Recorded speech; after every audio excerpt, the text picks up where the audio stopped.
Since y'all like jewels, I'ma drop a jewel. Makes the money, rappers act like fools. The blind lead the blind, we all blinded by the shine. Bad boys dying like Biggie just to go to jail like Shine. I ain't gotta diss rappers, these rappers diss they self. Ride with Donald Trump like they ain't got knowledge of they self. Knowledge as well, but I keep that thing up on the shelf. Jacob make you freeze, but the feds will make you melt. Everybody want the belt, who want the crown in New York? Everything sound like Atlanta, the world clown in New York. They call me niggas the most high, my niggas be the most high. Cause we stay burning bush like Mount Sinai. Soldiers don't die, gangsters don't cry. But when rappers get killed, they go to the place where people lie. 85 are civilized, 10% capitalized. 5 others realize hip-hop is in disguise. Bring it back, that old New York rap. Bring it back, that old New York rap. Bring it back, that old New York rap. Bring it back, that old New York rap. Nowadays, niggas don't want the real hip-hop. They rather hear that shit meant to kill hip-hop. Who deal around the clock, who ill with the Glock. 10 years done past, you still on the block. You still selling rocks, serving fiends non-stop. You worse than a snitch, nigga, you dealing for the cops. Niggas lay traps, then scream trap or die. Like all we got is that, or we can stay black and die. Relaxing with the lie, but the facts won't lie. Another rapper died, everybody asks why. Take some chump change, get yourself a chump chain. Go juice some little crew, have them pump cane. You can G off with the rap, but you gotta master that. Don't try to drop no science, you better off pumping crack. Serving Mr. Magic Friday nights rap attack. But ain't it somehow a Jersey nigga bringing New York back? Bring it back, that old New York rap. Bring it back, that old New York rap. Bring it back. Man, oh man, oh man, oh man, I tell you. A breath of fresh air, man. This man needs no introduction needed, man. Salute. When I listen to Hakim Green, I listen to somebody that brings everything into existence, man. It's like you paint a picture. You hit every single point of everybody what we going through in life. You understand what I'm saying? Music-wise, politically, everything. People, today we have Hakim Green from Channel Live, man. Salute, man. Thank you for having me on this show, man. Woo. Yeah, man. Big for me. Thank you. My brother, you're one of my idols. Yeah. I gotta say it, man. Yeah, inspiration. Yeah, it's inspiration. Inspiration. Listen. I'm not big on idol worship. You know what I mean? Hey, listen, man. I always say, man, when you cross paths with someone that you look up to and that you heard, give him his flowers, give her flowers. You know what I mean? When you see him, because you never know if you're ever going to have that chance again. You know what I mean? Yeah, respect. Yeah, we're losing a lot of people, man. Losing a lot of great ones, man. You made us proud, man, back then, bro. And to see you still rocking to this day and to see you still rolling up, man, it's amazing, man. Yeah, man. Hip hop don't stop, bro. All we do is spark Maddism. Maddism all day, man. All day, man. Yeah, so tell us, bro. man, what you been up to, man? I mean, I was looking up and I seen a whole bunch of stuff, man. You got the Maddism TV. You still doing music. You just dropped a joint with Big French, an EP called Nya Mean. Nya Mean. You know what I'm saying? Yeah. I actually dropped it on 420. And I'm trying to keep it consistent with the 420 releases. I dropped a project in 2020, a whole album, Maddism, Who Want This Smoke, featuring KRS-ONE, Carl Thomas, Dredge from Black Sheep, Sadat X, Tretch Do It All, Keith Murray, Thurston Howell, Thurston Howell III, you know what I mean? Yeah, I mean, but that's Maddism, Who Wants This Smoke, and that's the 25th anniversary celebration of the single Maddism. And I launched a company, Maddism Inc., entertainment company. Of course, you talked about the shows, Maddism TV and Maddism Sports. Everybody's podcasting and doing interviews. So I figured why not use the Maddism brand, create a platform so we can have conversations while we smoke. while I smoke at least. And that's a beautiful you know, thing, man. just push the Maddison as a brand, man. You know, got Yes. this music project, Yami, with Big French. But I also have an album set to drop later this summer, so it's really done. Just gonna mix and master it, drop it probably late July, August, and that's called Aubrey. 10 songs entirely produced by Ron Lawrence from the Hitmen. You guys know him. He produced Hypnotized for Biggie, Where I'm From for Jay-Z, and a bunch of other big records. LL Cool J, yeah. Aretha Franklin, Mary, you know, legendary producer. And he knocked out the whole album for me. And we got collabs, KRS-ONE on a joint called The Cypher. Got CeeLo Green and Freeway. And G Simone on this joint called Culture Freedom. I got the homie Malik Youssef on the joint called Niggonometry. And yeah, nice, Carl Thomas once again. And you know, just trying to keep it going, man. Put out that music, add another perspective to what's going on, you know, a perspective is missing as I see it.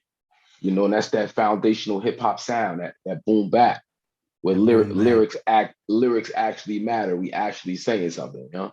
Yes, man. Yes, man. Yeah. You know, you're definitely well-rounded. When you say the word well-rounded, man, you definitely come up. There should be a picture of you right next to the well-rounded, right? Educator, right? Yes, sir. Yeah, man. You know, speaker. I mean, there's a lot of things, man, that I want to ask you, man. So from the time that you did Maddism, right? And to see where marijuana has came till now, how that make you feel, man? Because you was an advocate from the jump. I mean, you made everybody feel like, yo, it's all good, man. It was all good. It is all good. I mean, it's something that we was doing just because of the culture, you know, coming out of the 80s. I was never really big alcohol drinker. That wasn't my thing. Exactly. And, you know, all the other stuff was definitely a no-no. I wasn't on, you know, touch the crack, heroin, pills, all that stuff. Is not what I think. Cannabis is something that's very, you know, it's natural, it's organic, it's from the ground, you know, and it's not addictive.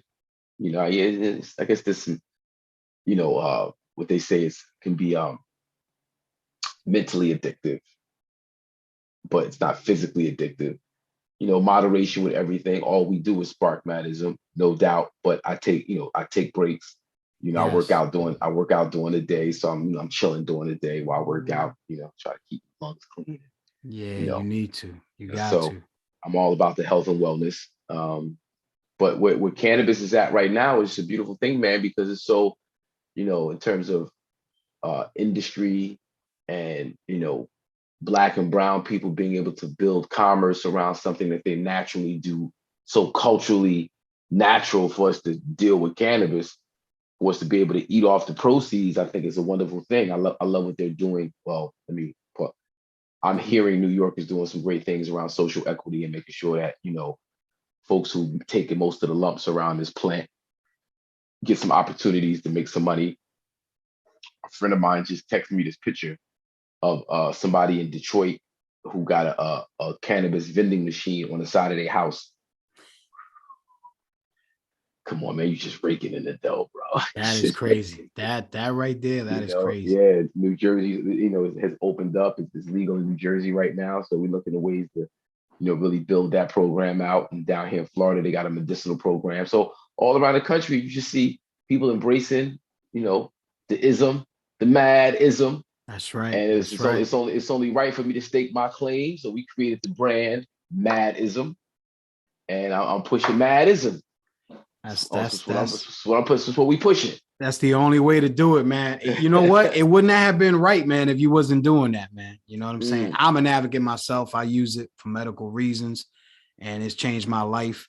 And you know, and I was born on 420. You feel me? So shit, happy birthday. Happy birthday. Oh, see, if I'd have known that, I'd have got you there. You should have had that project early. Happy birthday. Thank you, brother. Happy birthday. I appreciate you, my brother. Pastor L.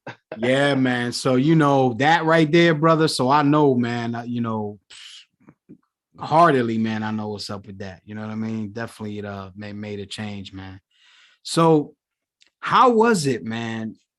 How did KRS-One discover Channel Live, or was Channel Live already called Channel Live when you guys met? Nah, he named his channel Live. So I was a school teacher, and I had an after-school program out East Orange, New Jersey, called Act Now, African Children of Tomorrow Now, which was, introducing or exposing young people to their history, to their roots.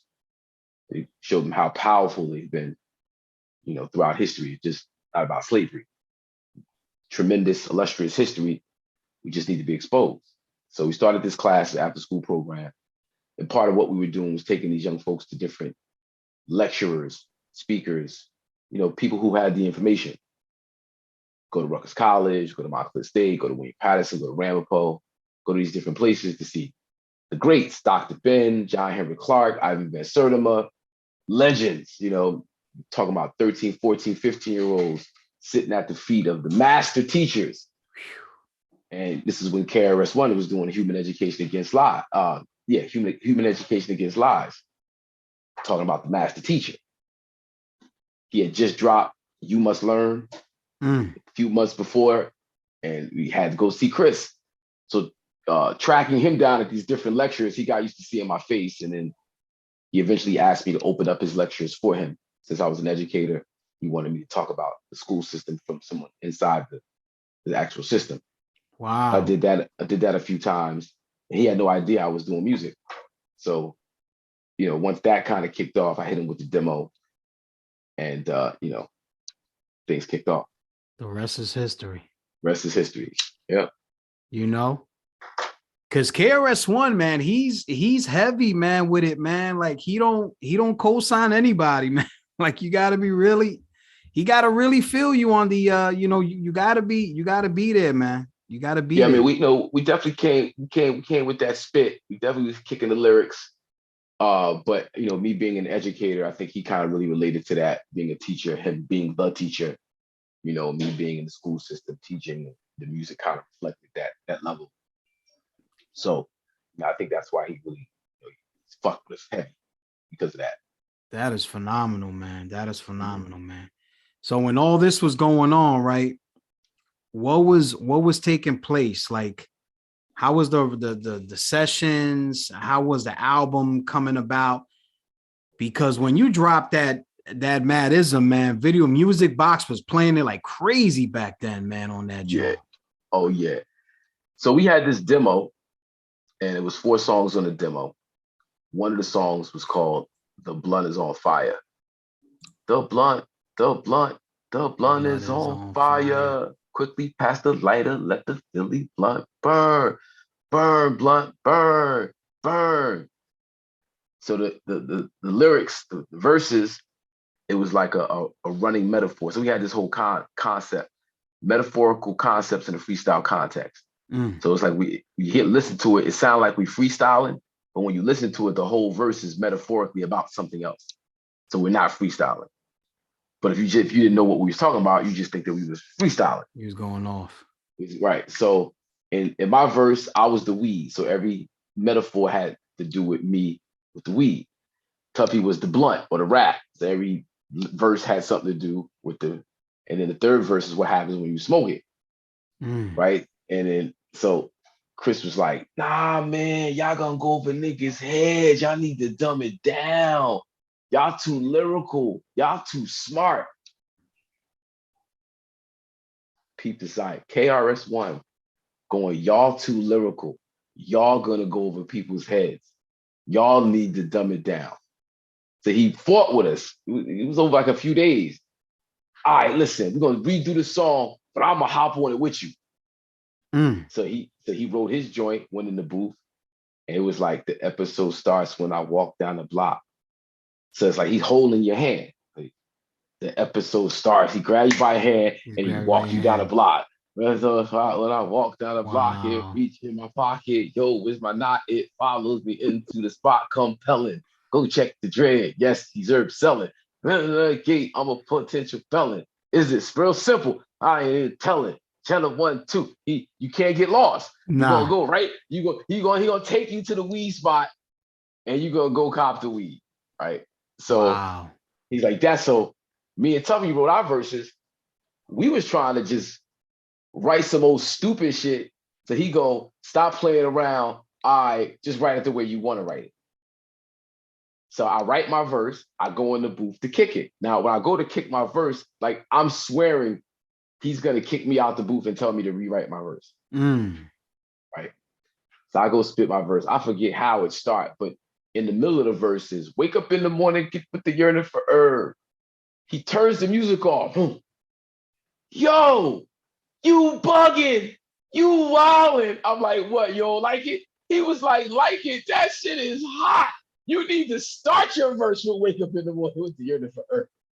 Now, mind you, I wrote, in my mind, this is the corniest thing, the dumbest, the stupidest thing I could ever say. Yo. I gotta cut you right there. That's one of the hottest lines in hip hop ever. It was written as a joke, bro. I know. Wake up in the morning with the yearning for herb. See, when I say it, it makes me laugh. Everybody else hear it and they hear something different, but when I hear it, I just laugh. Yo, that was because to me it's me dumbing it down. But everybody related though. that's the teacher. See the jewel? He gave me the jewel. He was like, yo, the stuff that you think is hot is too advanced. Huh? You got to dumb it down. You got to bring it down to where the people can relate to you. And then when you listen to the rest of the album, you hear the KRS-ONE produced records, and you hear the other records that was produced by Salam and Reggie. Lyrically, we're like the lyrical miracle. With Chris's joints, we more straightforward. It's less trying to be extra lyrical and more just trying to say what we have to say directly. Yeah. But I think you guys were being yourselves, though. You guys were being yourselves with that. Because look, even when you listen to the albums now. You wouldn't know, but back then you wouldn't know because you didn't know me. So you wouldn't know, you have nothing to judge it by. Like my first presentation is the presentation. Yeah. Like in my opinion, Armageddon, which is the second album we put out in 2000 off of Flavor Unit, is a better album to me. It's a more solid album. Through and through, it's got bigger records. When you listen to it, it's got bigger records. Bigger records, yeah. You know, got the one with Carl Thomas, got a Black Rob, Latifah joint in there, got a joint with Method Man on there. You know, the production, you know, I think through and through, it was a more the production was more consistent. With the first one, you had Chris with the super boom bap, and you had Salam and Reggie that gave us more more of a jazzier, more of a more polished. See, Chris give you that grungy, that hard, boom bap, that dirty, just boom bap. He's the king of production. The other production was, phenomenal production, but for our voice, not so much. For our voice. It's just Chris used to say, for y'all voice, y'all need to be on certain types of beats because our voice stands out. You gotta allow your voice to be heard. Yeah.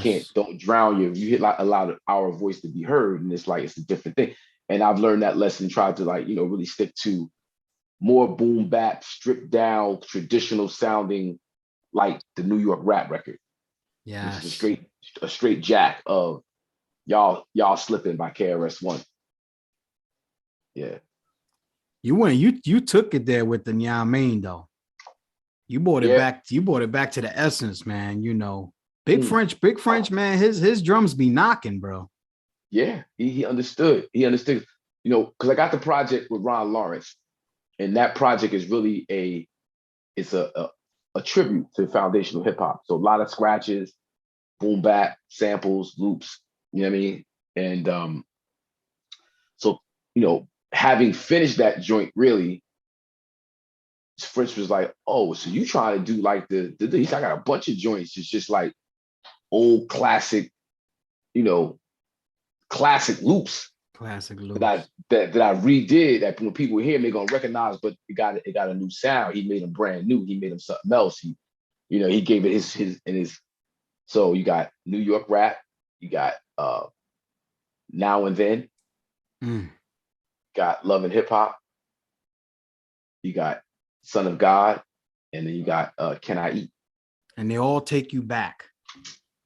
They all feel like, like back then. Now it's all hot at the end of the day, man. It's all hot at the end of the day.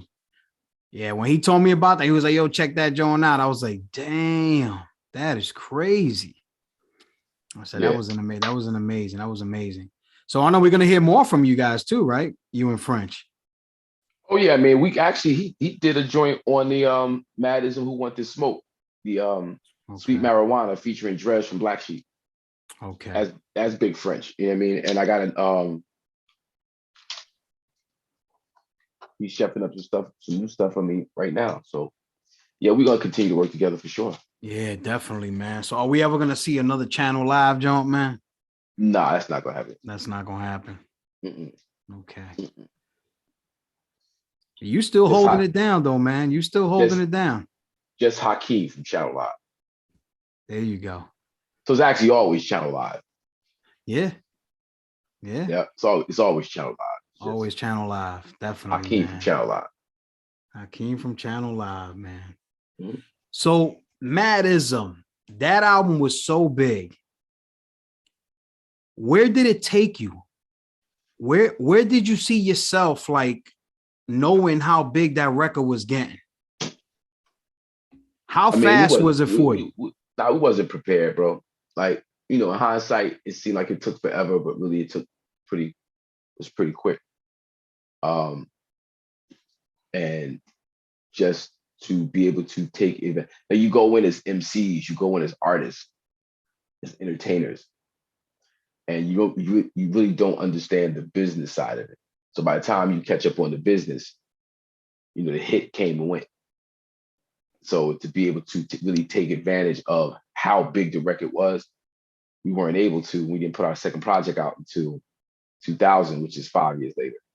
And that gap, so much happens, changes. You got to be able to hit them, come again, come again, come again, come again, come again.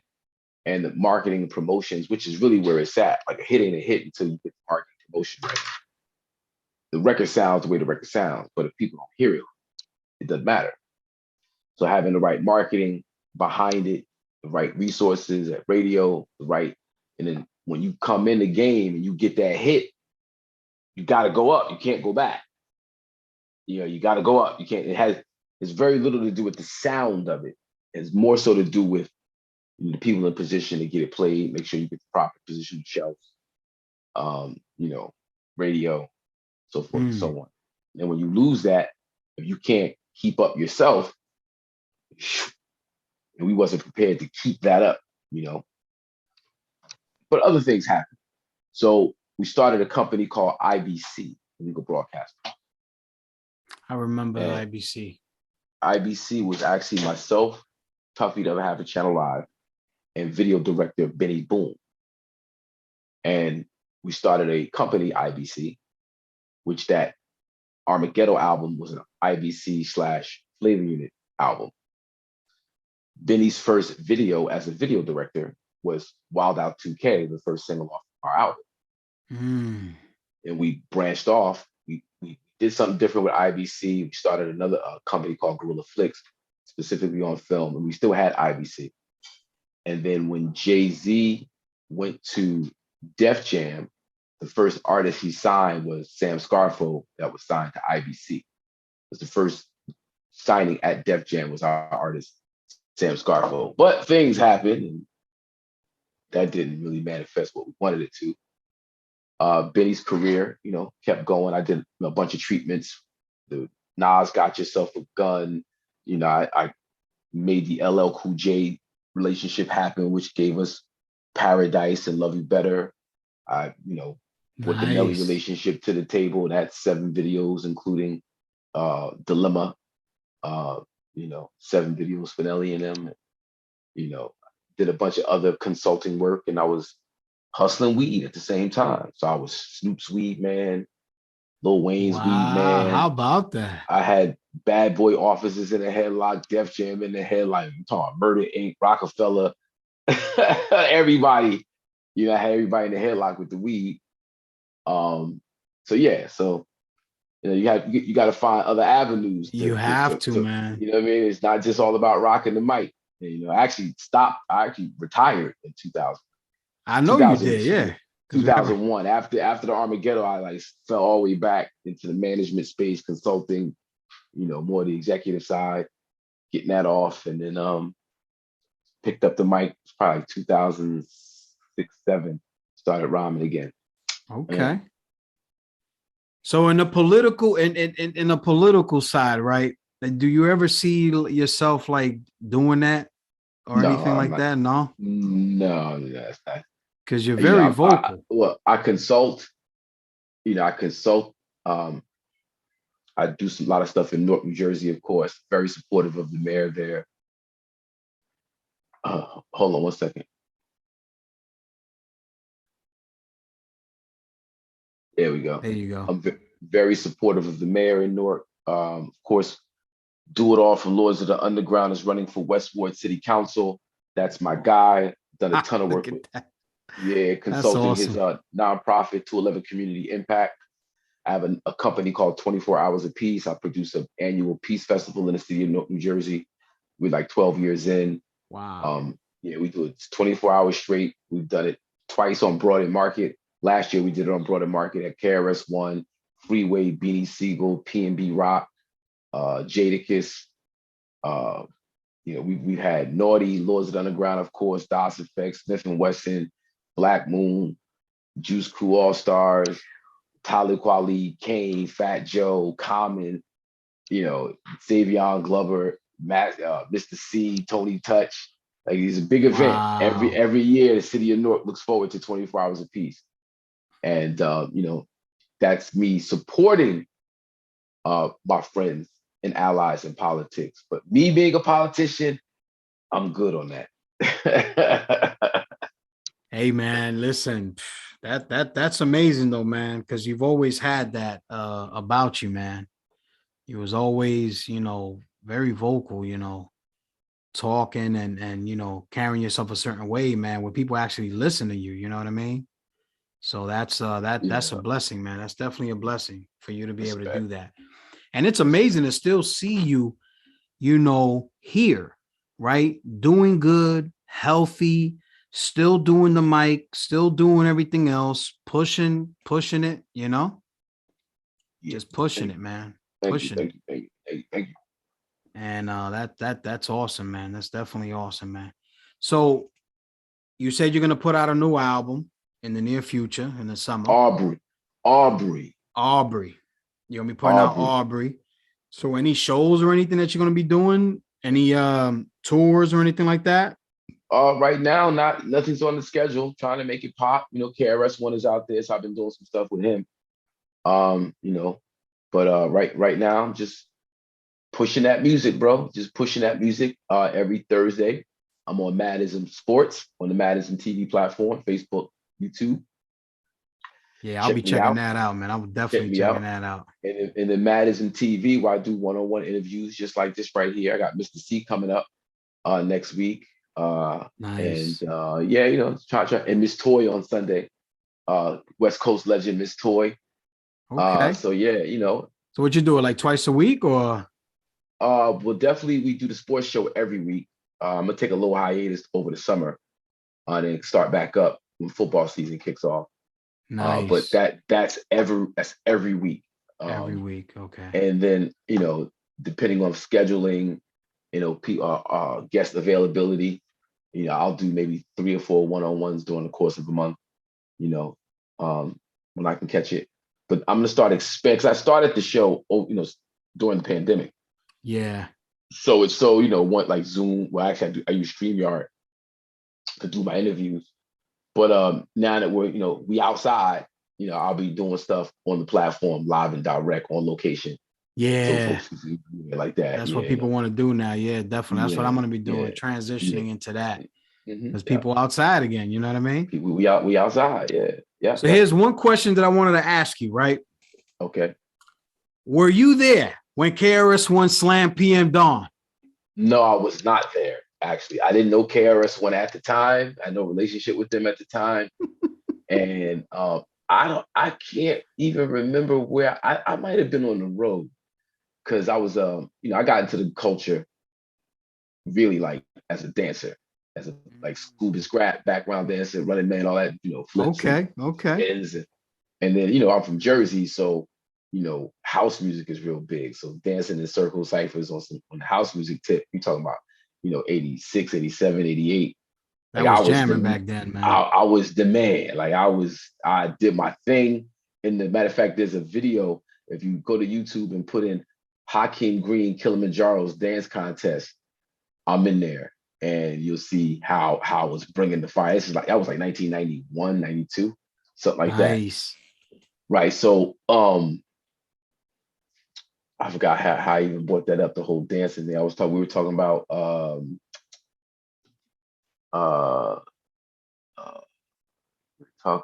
why did I bring up dancing? What were we talking about right before that? We were talking about the era. Man. Yeah, the era. The like oh man, I don't even know where we we just started talking about the dancing. Yeah. So I mean that's how I got into the game as a dancer. And okay. I used to dance for Naughty back when they were the new style. I saw Naughty by Nature get created at my senior year talent show, 1986. I graduated 87. Our talent show was that fall in 86. Wow. And Vinny was the host. He was a junior, but he was one of the funniest dudes in the school. Always brilliant, smart as a whip. And he was the host.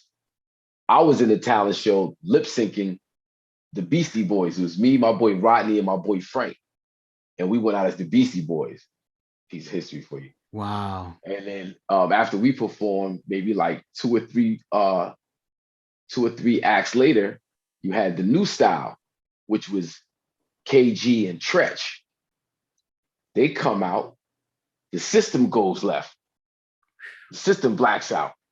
So Vinny starts beatboxing, killing it on the beatbox. Then Tretch hops in. Man, it was like, it was crazy. Yo, man, that's crazy. I'm 17 years old. This is 1986, bro. And you're witnessing all that. Right. So, I know what I was talking about. So I wasn't writing rhymes at this time. I wasn't writing rhymes. I was just really, I was in the Depeche Mode, The Cure. I was in like some like all the obscure white boy music, right? I like hip hop, but I had kind of like, I was in that phase where I was looking at other things, right? So I walk in the homeroom one day, 1986. KG sitting there in homeroom. This is like 7:15, 7:30 in the morning. KG got the high top Kid and Play joint. He got the gold jewelry. He got the I think the Mercedes Benz ring or whatever the ring was. Right? K always had the fresh Puma suede Pumas with laces. He always had the freshest. He was always freshly dipped. And he's sitting there with the Criminal Minded album in his hand. Wow. Now, I had never, I heard the song South Bronx. I heard the Bridges Over. But I wasn't in it yet. Like, well, I was in it, then out of it. And then this was my introduction back into it. So I'm like, who these niggas on the album? Who they ain't trying to sell no records. They on the album with guns. They not trying to, man. And K laughed. So I go to school, Wagner College in Staten Island. Now, I went to college in Staten Island. I was supposed to go to Texas Tech. But before I went, people were telling me, yo, man, you realize like there's like no trees in Texas. Yo, where you going? Yeah. Like, unless you got the money to really get out of Lubbock, Texas, there's nothing to do. So, wow. On the weekends, if you don't live there, you kind of stuck, right? What you gonna do? So I started thinking about it. I was like, man, let me switch up. So I went to my guidance counselor.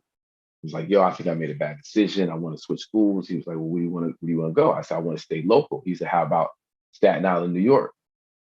Ding, ding, ding, ding, ding, ding, ding, ding, ding, ding, ding. I wanted to be in the club. I was like, let's get it. I was trying to. Yeah, so I went to Wagner College and I studied club music 101.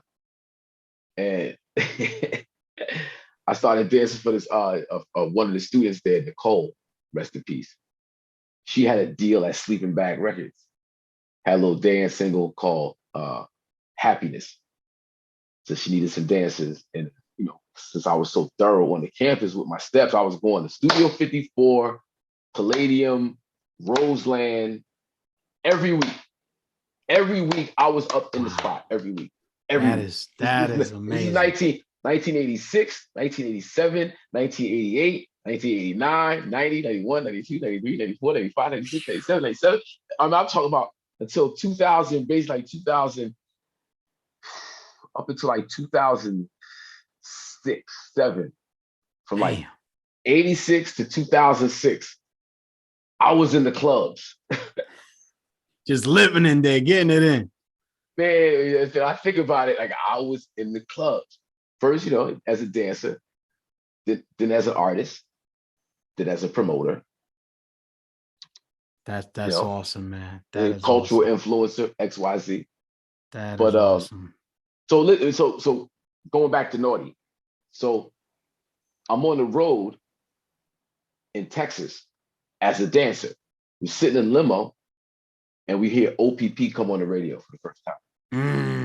And now the first time I heard it, it was over the phone. My boy Bubby, who was general manager for the Naughty store, somebody who went to high school with, old friend. He played part of it over the phone. It wasn't even finished yet. Wasn't done yet. Over the phone. Wasn't even done yet.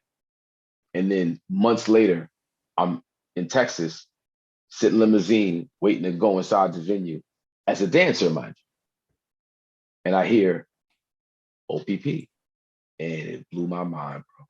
Wow. That is like, you know what? From that point, started writing rhymes, started freestyling, getting it in. But yeah, I'm doing that. It's time for me to take this dance energy and put it into pen and paper. Started writing rhymes. That is awesome, man. That is awesome. Well, brother, man, it's been a pleasure, man. I wanted to bring you here just to tell you, man, how much we appreciate you, man, and what everything you did for hip hop, man. You know what I mean? I appreciate you, Ziz. Definitely, man. Really appreciate you having me on the show. And I want everybody to look out for Nyami. Nyami, let's get it. Out right now, New York rap, Now and Then, Loving Hip Hop, Son of God,